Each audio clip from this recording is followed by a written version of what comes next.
Bienvenidos a Crímenes Nocturnos.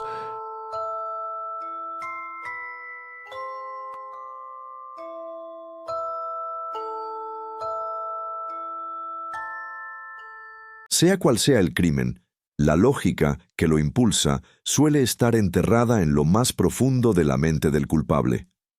Una mente que, a simple vista, parece impenetrable. Un lugar oscuro, organizado de forma enigmática, donde las líneas entre el bien y el mal se desdibujan, y en el que solo el propio autor de los hechos puede entender por qué hizo lo que hizo. Y aún así, muchas veces, ni siquiera él lo sabe con certeza. Hoy vamos a sumergirnos en una historia que encaja exactamente en ese tipo de laberinto mental. Porque, aunque estamos acostumbrados a ver cómo ciertos eventos traumáticos, los llamados estresores, desencadenan comportamientos violentos, lo que vas a descubrir en este caso va más allá de cualquier detonante común. Lo que hay detrás de esta serie de crímenes es un cúmulo de obsesiones, delirios y caos envueltos en una época en la que el miedo se respiraba en el aire. Prepárate para una historia que se desarrolla en uno de los periodos más inestables de la historia reciente de Estados Unidos. Una era en la que los asesinos en serie estaban en el centro del debate social, las portadas de los diarios y las pesadillas colectivas. Así que antes de continuar, dale me gusta a este video, activa las notificaciones y acompáñame hasta el final, porque lo que estás a punto de escuchar no lo vas a olvidar fácilmente. La noche del 19 de octubre de 1970, dos patrulleros del Departamento de Policía del Condado de Santa Cruz se encontraban recorriendo las colinas del área residencial de Soquel cuando detectaron humo elevándose en la distancia. Alertados por lo que podría estar ocurriendo, se comunicaron de inmediato con el cuerpo de bomberos para reportar un posible incendio forestal o residencial. Los bomberos se movilizaron con rapidez y al subir por la empinada Rodeo Gulch Road, el resplandor anaranjado del fuego ya iluminaba el cielo. Lo que encontraron fue impactante. Una mansión envuelta en llamas. Aquella casa pertenecía al respetado doctor Víctor Masashi Ota, un oftalmólogo ampliamente conocido por los habitantes del lugar, tanto por su éxito profesional como por su presencia constante en la comunidad. Conscientes de que podía haber personas atrapadas en el interior, los bomberos se dispusieron a actuar con la mayor valentía posible. Pero al llegar a la propiedad, algo llamó su atención. Un elegante Rolls-Royce rojo bloqueaba la entrada principal, mientras que un Lincoln Continental se encontraba estratégicamente estacionado en la parte trasera. El patrón no parecía una casualidad. Intuían que ambos vehículos habían sido colocados allí deliberadamente para impedir, o al menos, retrasar la entrada de los rescatistas. Mientras el techo de la mansión colapsaba en llamas, uno de los bomberos tomó la iniciativa. Rompió el cristal del Lincoln con el objetivo de mover el vehículo y abrir paso. Pero antes de ingresar a la vivienda, el equipo quiso asegurarse de que no hubiera sobrevivientes dentro. La prioridad era salvar vidas. Fue entonces cuando el jefe de bomberos, Ted Pound, recordó un detalle crucial. Hacía poco tiempo, la familia Ota había instalado una boca de incendios privada en el patio de la casa, como medida preventiva. Para llegar a ella, Ted tuvo que atravesar el jardín, con sus arbustos cuidadosamente podados, y dirigirse hacia la parte trasera, donde se encontraba la piscina. En ese momento, al pasar junto al agua y enfocar con su linterna, algo le heló la sangre. Flotando en la superficie de la piscina, se encontraba un cuerpo humano. Por un instante, pensó que se trataba de alguien que, desesperado por escapar del fuego, había saltado al agua para sobrevivir. Pero esa esperanza duró poco. Al asomarse con mayor detenimiento, descubrió que en el fondo de la piscina había más cuerpos. Una escena completamente macabra. A pesar del horror, su deber era claro. Debía enfocarse en controlar el incendio. Con manos firmes y mente tensa, conectó la manguera a la boca de incendios y coordinó las acciones del equipo. Una vez contenido el fuego, la zona fue acordonada y se notificó a las autoridades correspondientes. Durante esa misma tarde, comenzaron a sacar los cuerpos del agua, mientras los agentes del orden intentaban reconstruir lo ocurrido en esa fatídica noche. En el borde de la piscina había rastros evidentes de sangre. Los cuerpos, en lugar de estar simplemente sumergidos, presentaban un detalle perturbador. Estaban vendados y atados con finas cintas de seda de colores. El nivel de planificación y la teatralidad de la escena indicaban que no se trataba de un accidente ni de un crimen impulsivo. Lo que allí había ocurrido era algo mucho más oscuro, simbólico y siniestro. Mientras los agentes del orden comenzaban a peinar meticulosamente la escena del crimen, uno de ellos notó algo que no cuadraba. En el parabrisas de uno de los vehículos pertenecientes a la familia Ota había una hoja de papel, sujeta con cuidado. Lo que contenía esa nota era tan desconcertante como aterrador. El mensaje, fechado como Halloween de 1970, parecía más una declaración de guerra que una simple amenaza. Y comenzaba con estas palabras: «Hoy comienza la Tercera Guerra Mundial, cortesía del pueblo del universo». La nota continuaba con un tono mesiánico y apocalíptico. «Desde este momento, cualquier individuo o empresa que destruya o contamine el medio ambiente será castigado con la pena de muerte por el pueblo del universo libre. A partir de hoy, mis compañeros y yo lucharemos hasta la muerte contra cualquiera que no defienda la vida natural en este planeta. El materialismo debe morir, o será la humanidad la que perezca». El manifiesto finalizaba con una firma escalofriante: «El caballero de tréboles, el caballero de corazones, el caballero de diamantes y el caballero de picas». Aquella combinación de nombres, tan simbólica como críptica, generó un escalofrío entre los investigadores. La estructura ritualista del mensaje, su tono pseudofilosófico y la forma en que estaba redactado hicieron que muchos en el equipo pensaran inmediatamente en la infame familia Manson, cuyo legado de horror todavía se sentía fresco en la memoria colectiva del país. Las horas pasaban y los cuerpos encontrados en la piscina ya habían sido identificados.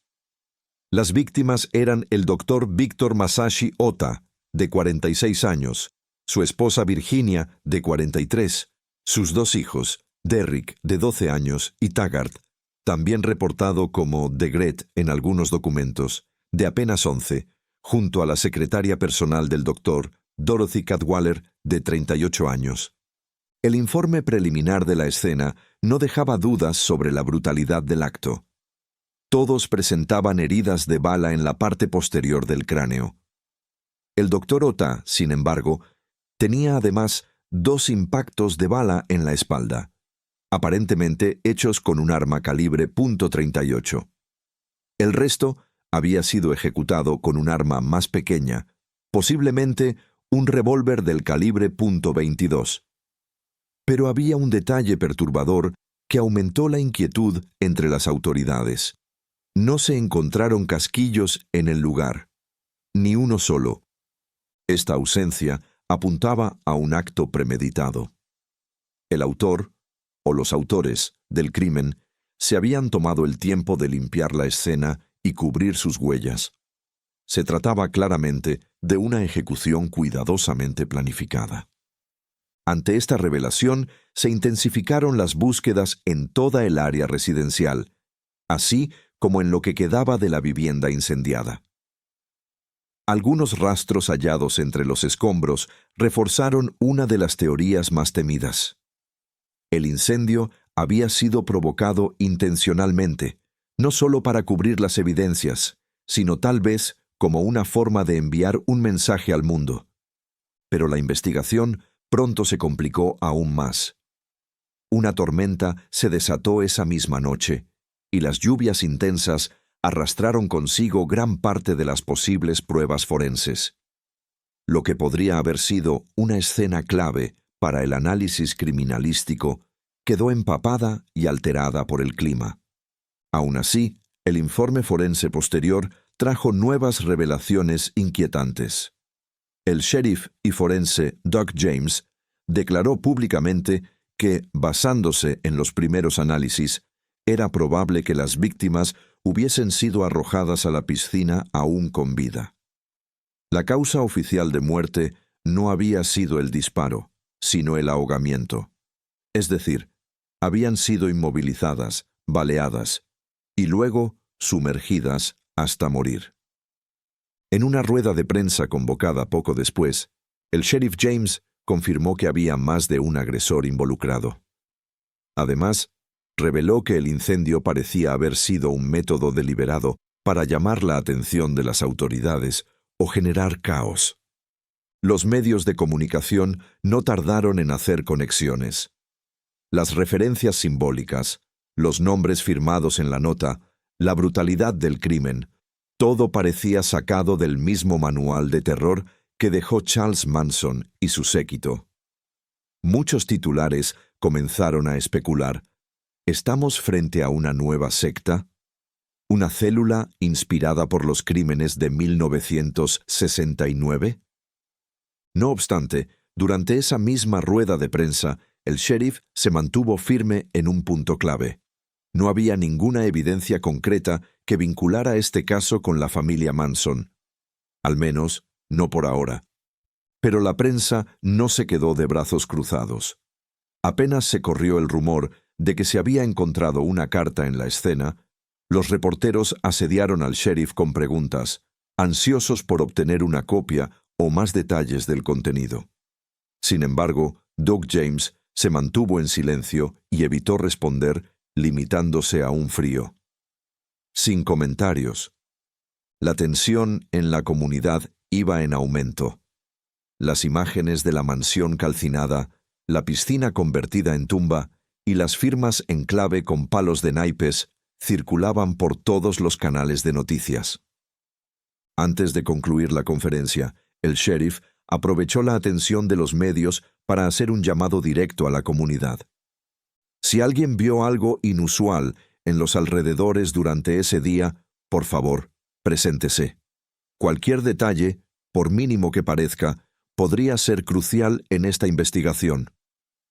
Lo que nadie sabía en ese momento era que la nota hallada en el parabrisas era apenas el primer eco de una mente perturbada que todavía tenía mucho por revelar.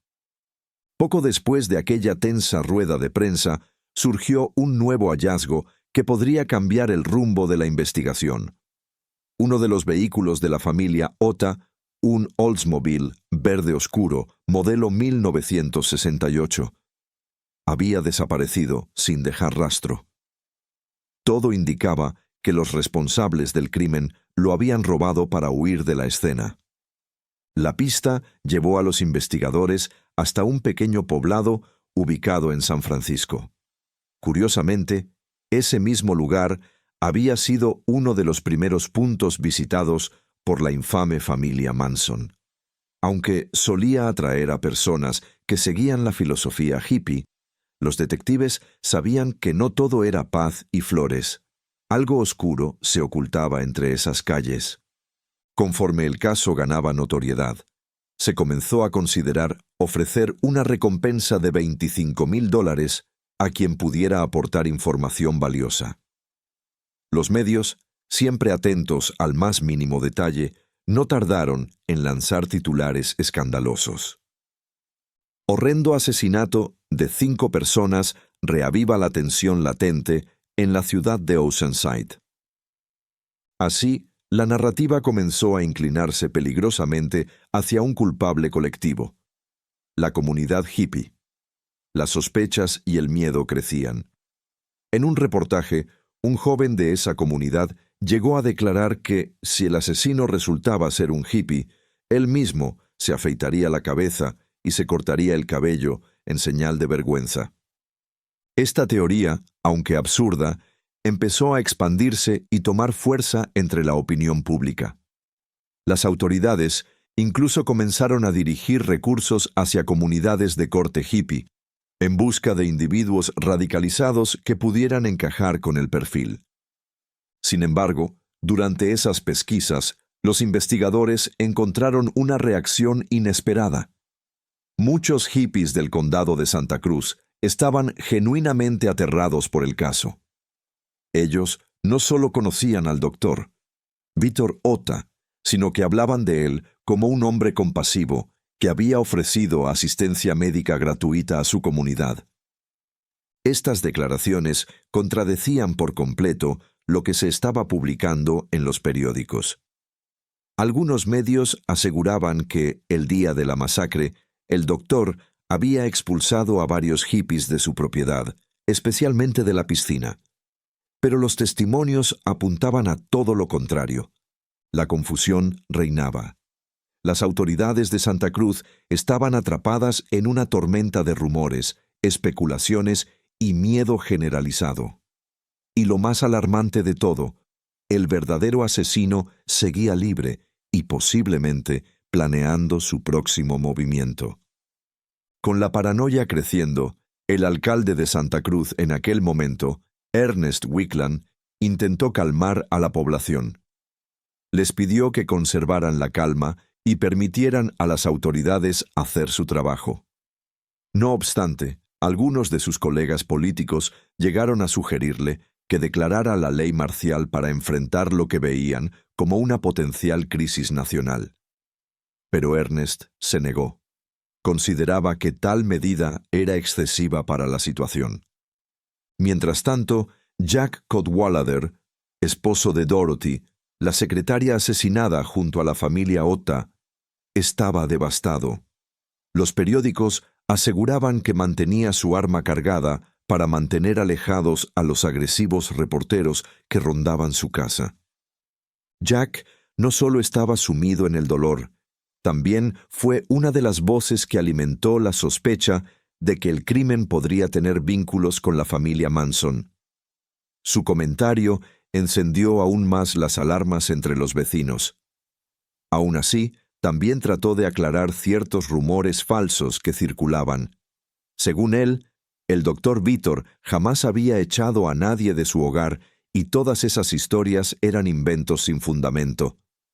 Lo que más desconcertaba a Jack era entender por qué su esposa había terminado entre las víctimas. Afirmaba con seguridad que en los 8 años que llevaba trabajando para la familia Ota, Dorothy jamás había tenido funciones dentro de la residencia. Su trabajo estaba siempre limitado al consultorio. En medio de toda la oscuridad surgió una pequeña luz.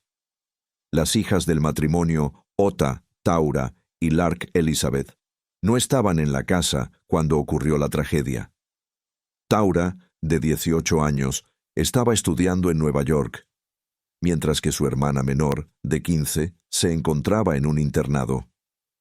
Ambas fueron vistas después acompañando a familiares en los preparativos del funeral. Pero cuando la tensión parecía estabilizarse un poco, una nueva noticia estremeció a la comunidad. El coche de Virginia Ota, que había sido robado por los asesinos, fue encontrado destrozado en un accidente cerca del Parque Estatal Henry Cowell, en un lugar llamado Tunion Rincón. El auto fue hallado solo, sin señales de sus ocupantes, lo que desató una gigantesca operación de búsqueda. Más de 200 agentes se desplegaron por la zona, peinando los bosques cercanos, cañones y senderos remotos, con la esperanza de capturar a los sospechosos. La posibilidad de una emboscada criminal era real, y nadie quería correr riesgos. Ese mismo día, se consideró crucial analizar el vehículo en busca de huellas, y los resultados no tardaron en llegar. 3 juegos de huellas dactilares fueron hallados, y algunos testigos afirmaron haber visto a 3 hombres rondando cerca del auto. Los testigos Los describieron como jóvenes de unos 20 años, con cabello largo y uno de ellos cargando una mochila naranja. Ante el creciente pánico, los habitantes del Valle de San Lorenzo estaban preparados para todo. Varios advirtieron que no dudarían en enfrentarse a cualquier extraño que se atreviera a entrar a sus propiedades. La búsqueda se mantuvo intensa durante todo el día, pero al caer la noche, sin avances significativos, fue suspendida temporalmente. La paranoia colectiva alcanzó niveles históricos. Solo esa semana, la venta de armas en la región se disparó un 50%. La gente temía por su seguridad y la palabra hippie comenzó a asociarse con peligro, crimen y caos. En medio de esa tensión, los medios dieron un nuevo giro al caso. Revelaron que la nota mecanografiada hallada al inicio, llena de mensajes radicales y amenazas, había sido colocada en el parabrisas de uno de los autos de la familia. Ese descubrimiento llevó a 3 jóvenes que frecuentaban un local de música rock llamado The Catalyst a conversar entre ellos. Poco después, decidieron que era momento de hablar y compartir con la policía algo que habían visto. El 22 de octubre de 1970, el fiscal Peter Chang sostuvo una reunión privada con los 3 jóvenes que se habían presentado días antes con información clave. Lo curioso es que el contenido exacto de esa conversación nunca fue revelado públicamente. Aún así, ese mismo día, Peter compartió un descubrimiento perturbador: el contenido íntegro de la nota mecanografiada encontrada en la escena del crimen. A su lado se encontraba Jason Schultz, un experto en simbolismo esotérico. Schultz explicó que los caballeros mencionados en el texto representaban elementos primordiales. El caballero de bastos, o Pauth, simbolizaba la transformación del mundo. El de corazones, la sinceridad. El caballero de oros hacía referencia al cuidado y la búsqueda consciente, mientras que el de espadas representaba el aire, asociado con el uso del intelecto y la lógica racional. Para las autoridades, este mensaje no era una simple locura escrita al azar. Era claro que los asesinatos y el incendio habían sido cuidadosamente premeditados. Tras la publicación del mensaje en los medios, los mismos 3 jóvenes volvieron a presentarse ante el fiscal. Esta vez, decidieron revelar un nombre. Según contaron, conocían a alguien que hablaba constantemente sobre destruir a los materialistas y robarles sus bienes. Aunque inicialmente dudaron en identificarlo, acabaron compartiendo lo que sabían. Se trataba de John Linley Frazier, un joven de 24 años que vivía completamente aislado, en una cabaña situada en una colina muy cerca de la mansión de los Ota. John no era un desconocido para la comunidad. Su madre, Patty Pascal, era dueña de un terreno donde alquilaba espacios a estudiantes y miembros de comunidades hippies. Todos sabían que John era un tipo extraño: vegetariano, consumidor habitual de drogas, coleccionista de armas y con un comportamiento errático. Su aspecto también era inconfundible: cabello largo, barba descuidada, cuerpo delgado y una mirada que muchos describían como inquietante. Los testigos lo habían visto el 14 de octubre, justo antes del crimen, caminando cerca de la residencia Ota. Vestía un sombrero de paja beige con una franja tricolor, pantalones oscuros y una chaqueta verde larga. La descripción coincidía perfectamente con la que ya circulaba en la prensa, y aunque aún no había pruebas concluyentes, todo indicaba que estaban ante el principal sospechoso. El viernes 23 de octubre, 2 oficiales, Bradley Herbsland y Rodney Sanford, fueron enviados a la cabaña de John. El acceso al lugar no era fácil. Un puente improvisado, hecho de cables y tablas, bloqueaba el paso, como si alguien intentara mantener alejados a los intrusos. Cuando los agentes cruzaron, encontraron la puerta cerrada y la derribaron. Pero en el interior no había nadie. Lo que sí hallaron fue sorprendente. La cabaña estaba limpia, alfombrada y organizada, muy lejos de lo que uno esperaría de un ermitaño con inclinaciones violentas. A pesar de no encontrarlo, decidieron montar guardia. Se escondieron entre los árboles cercanos, a solo 800 metros de la mansión Octa. Desde ese punto, se podía observar la propiedad a través del follaje. Tras casi 20 horas de vigilancia, a eso de las 7:30 de la mañana del sábado 24 de octubre, uno de los agentes detectó movimiento. John Frazier había regresado. Sin perder tiempo, los oficiales entraron y lo arrestaron mientras dormía. John no ofreció resistencia. Ya en la comisaría, su primera petición fue tan mundana como desconcertante: un vaso de agua. Sin embargo, a pesar de tenerlo detenido, muchos investigadores no estaban convencidos. ¿Cómo era posible que un solo hombre hubiera cometido semejante masacre? La duda se sembró rápidamente. Fue entonces cuando comenzaron a aparecer testigos. Uno de ellos confirmó haber visto a John conduciendo el vehículo robado de la familia Ota. Otros 3 lo vieron deambulando por la zona tras el crimen. 2 personas más aseguraron haberlo visto conduciendo de forma errática por las calles, claramente fuera de control. Ese mismo sábado, el juez Donald May del Tribunal Municipal presentó formalmente 5 cargos de asesinato en su contra. Para su defensa, John fue representado por el abogado James Jackson, quien se declaró inocente y solicitó una evaluación psiquiátrica. La fiscalía, sin embargo, presentó evidencia contundente. Huellas dactilares de Frazier fueron halladas tanto en la máquina de escribir usada para redactar la nota como en una lata de cerveza intacta rescatada entre los escombros de la residencia incendiada.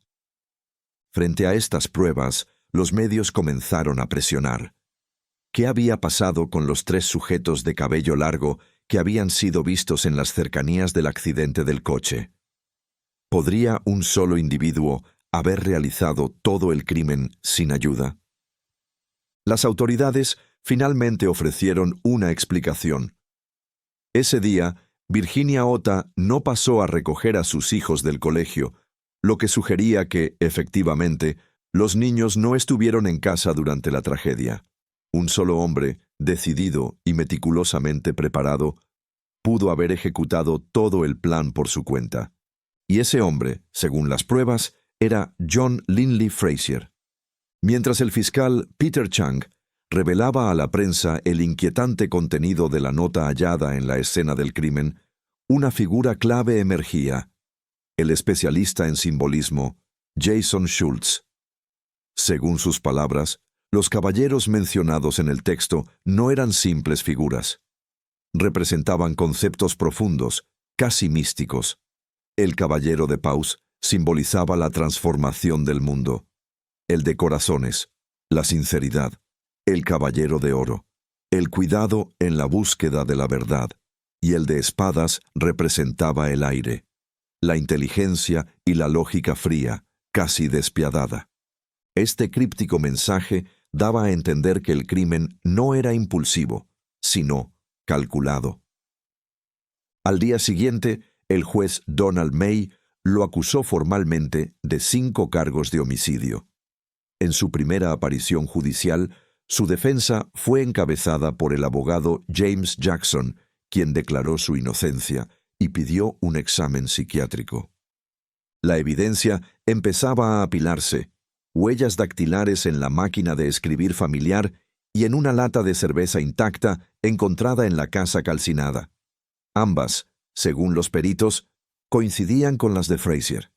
Sin embargo, el caso se complicó aún más cuando la prensa interrogó a las autoridades sobre los 3 hombres de cabello largo vistos en el túnel donde se localizó el vehículo de los Ota. ¿Era posible que actuara solo? ¿O había más implicados? Pero entonces surgió una explicación lógica, aunque siniestra. Todo indicaba que los 5 miembros de la familia Ota habían llegado a su casa en distintos momentos ese fatídico día. Virginia Ota fue la primera en entrar, seguida por Dorothy, luego el pequeño Taggart, después Victor y por último Derek. Este patrón de llegadas permitió a Frasier someterlos uno por uno, sin enfrentar resistencia simultánea.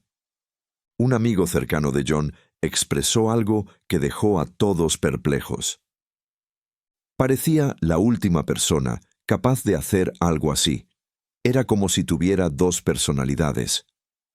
Ese comentario era inquietante, porque antes de los asesinatos, John había abandonado su trabajo como mecánico, su hogar, su familia, y adoptó un estilo de vida completamente hippie. Se despojó incluso de su apellido.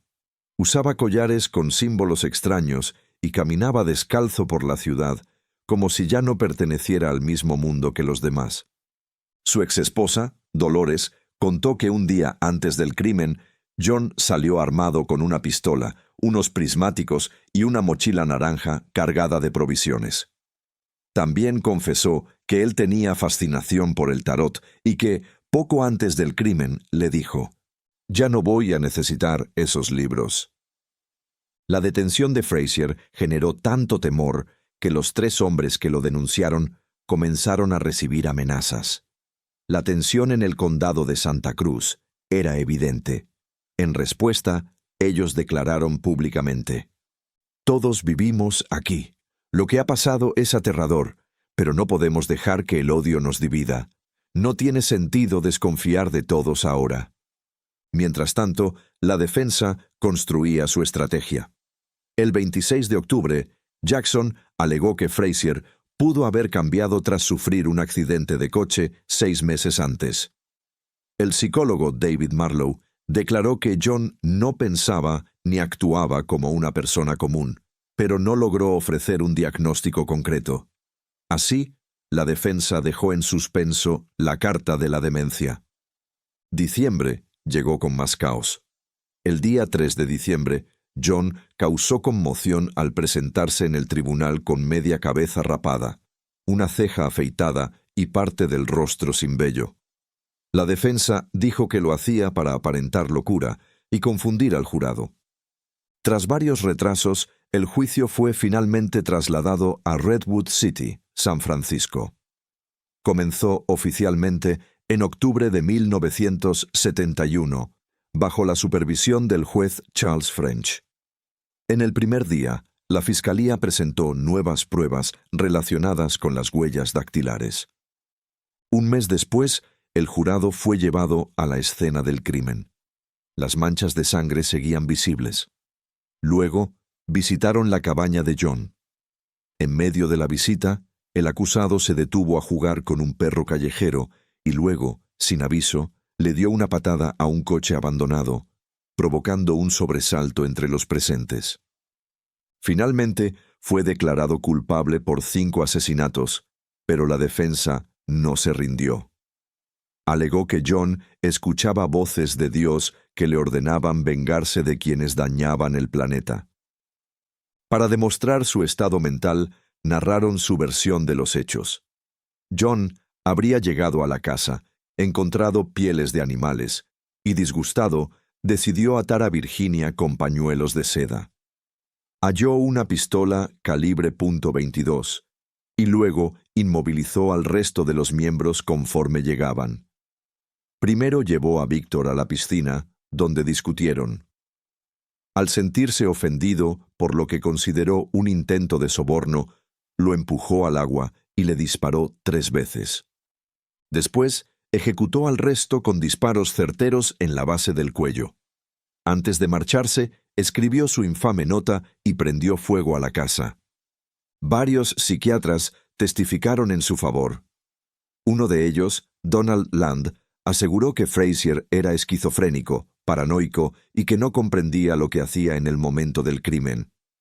Pero, ¿era realmente un loco o solo un asesino con una excusa brillante? El psiquiatra de la defensa describió a John Linley Frasier como alguien que se veía a sí mismo como un elegido, un ser especial enviado por Dios con la misión divina de salvar el planeta Tierra. Su exesposa, Dolores, ya había notado ese comportamiento desde 1969, año en que él decidió abandonar la vida urbana para retirarse a los bosques, aislado del mundo. Durante su declaración, el doctor Donald Land fue contundente. Este hombre está completamente desquiciado. No comprende ni respeta las normas de la sociedad. Y aunque esa línea de defensa parecía sólida, ocurrió algo inesperado. John comenzó a rechazar el argumento de locura. Declaró que no quería ser enviado a una institución psiquiátrica, a la que llamó una fábrica de fascistas. Para él, estar en un manicomio era peor que cualquier celda.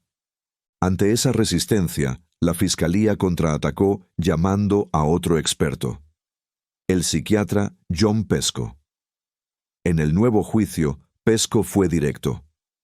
John Frazier no está loco, es un sociópata, no sufre de esquizofrenia. Sabe perfectamente lo que hizo y entiende que estuvo mal. Es intolerante, manipulador, egocéntrico. Se rige por sus propias reglas y es completamente incapaz de empatizar con el sufrimiento de los demás. Con esta afirmación sobre la mesa, el 29 de noviembre de 1971, el jurado declaró a John Linley Frazier culpable de 5 asesinatos. Fue sentenciado a muerte. Pero la historia no terminó ahí. En 1972, un fallo histórico del Tribunal Supremo de los Estados Unidos declaró inconstitucional la pena capital, y como consecuencia, la sentencia de Frazier fue conmutada por cadena perpetua. Pasaría el resto de sus días tras las rejas. Poco se supo sobre su vida después de los crímenes. Antes de volverse un asesino, John se había casado, tuvo un hijo y llevaba una existencia aparentemente normal. Sin embargo, comenzó a consumir drogas y su visión del mundo cambió radicalmente. Ese giro en su mentalidad fue lo que llevó al colapso de su matrimonio. Ya separado, se refugió en una propiedad que su madre tenía en las colinas de Soquel, donde construyó una pequeña cabaña. Vivía como un ermitaño. Estudiaba tarot, hablaba de profecías y desarrolló una paranoia cada vez más intensa. Los pocos amigos que le quedaban, hippies que predicaban la paz y el amor, comenzaron a alejarse de él, incapaces de entender el abismo mental en el que se estaba hundiendo. Cuando ya no le quedaba nadie, John se sumergió por completo en su delirio. Sus antiguos conocidos aseguraban que hablaba constantemente sobre la familia Ota, a quienes tachaba de materialistas. Decía que debían desaparecer del mundo, pero el camino hacia esa oscuridad no comenzó ahí. Desde niño, John arrastraba una vida marcada por el abandono. Su padre lo dejó antes de que cumpliera 5 años. Su madre, incapaz de criarlo sola, lo envió a un orfanato. Allí vivió episodios traumáticos, se escapó en varias ocasiones y fue detenido por robo más de una vez. Sufría de enuresis nocturna, se orinaba involuntariamente en la cama y era sonámbulo. Estos síntomas, según los expertos, pueden reflejar traumas severos y trastornos mentales desde una edad temprana. Ya en la adultez, John sufrió un accidente automovilístico en 1970. Fue entonces cuando le dijo a Dolores que había recibido un mensaje de Dios. Estaba convencido de que el fin del mundo se acercaba y que una gran revolución barrería con la humanidad. Dolores intentó, sin éxito, que su exmarido recibiera tratamiento psiquiátrico. Nadie la escuchó, nadie actuó, y 5 personas pagaron con su vida. El perfil clínico que se fue revelando durante el juicio era claro. John mostraba conductas propias de la esquizofrenia paranoide, que se intensificaron de manera alarmante en un corto período.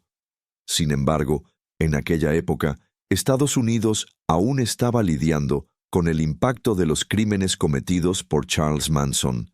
y la sociedad no estaba preparada para comprender cómo los desequilibrios mentales podían influir tan profundamente en acciones criminales de esta magnitud. Pero las consecuencias fueron trágicas e irreversibles. Vidas se perdieron a causa de su comportamiento en un estado de psicosis descontrolada. Por esa razón, aunque no hubo pena de muerte, la condena a cadena perpetua fue vista como una decisión justa.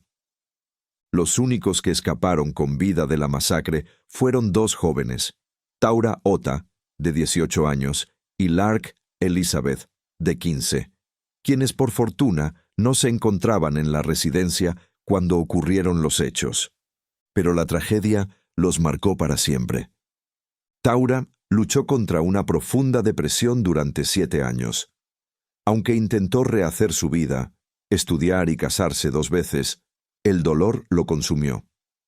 A los 25 años, se quitó la vida, dejando a su pequeña hija Titsi, de apenas 1 año de edad. Por su parte, Lark Elizabeth siguió adelante. Se graduó en la Universidad de Stanford, un logro admirable tras haber sobrevivido a una pesadilla tan brutal. Finalmente, el 3 de agosto de 2009, a los 62 años, John Linley Frazier fue hallado muerto en su celda en la prisión estatal de Moody Creek, California. Se había quitado la vida. Hasta el último de sus días, Frazier creyó ser el mismo Juan mencionado en el libro del Apocalipsis del Nuevo Testamento. Un hombre convencido de tener una misión sagrada, aunque esa misión se construyera sobre la destrucción. Los intentos desesperados de su familia por ayudarlo nunca fueron suficientes. El sistema falló, y ese error costó 5 vidas.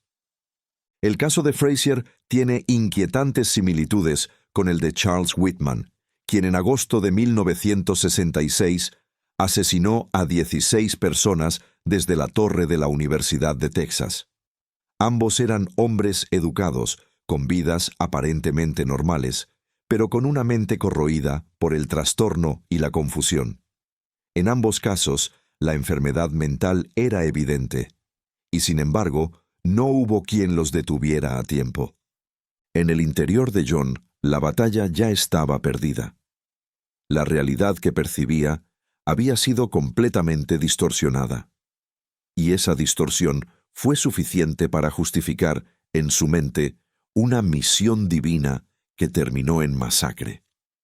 Porque para John no bastaba con dejar de manejar por miedo a contaminar el ambiente. Tenía que erradicar lo que él consideraba el mal, cortarlo de raíz, aunque eso significara convertirse él mismo en aquello que más odiaba. La historia de John Linley Frazier no es simplemente la de un asesino. Es la historia de un hombre que creyó estar en una cruzada divina, cuando en realidad estaba atrapado en los pasillos más oscuros de su propia mente.